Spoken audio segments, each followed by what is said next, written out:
nothing I can do. A total eclipse of the heart.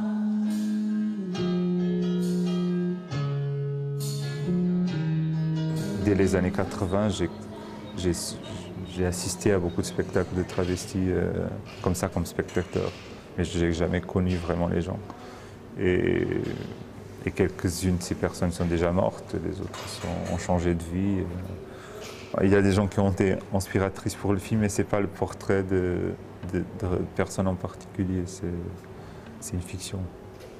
J'ai écrit le film, la première version, avec un ami à moi qui était journaliste et dans les années 90 a écrit un article sur la mort d'un transsexuel portugais.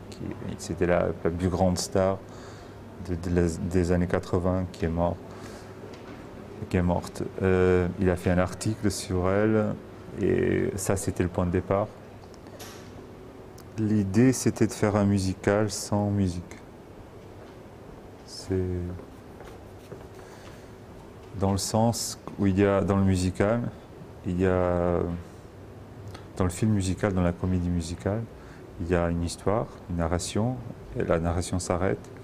Je dis ça dans les films classiques. Il y a un numéro musical, et après ça continue, ça recommence. Et le film, c'est un peu le même parti pris. S'il y a une histoire, l'histoire s'arrête.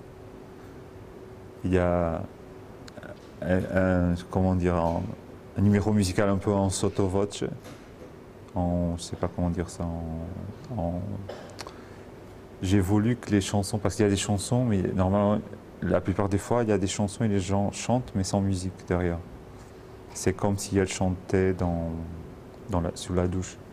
C'est ce côté un peu mélancolique de chanter pour soi-même.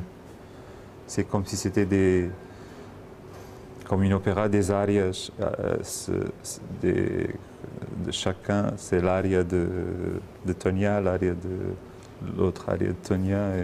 C'est plutôt cette structure.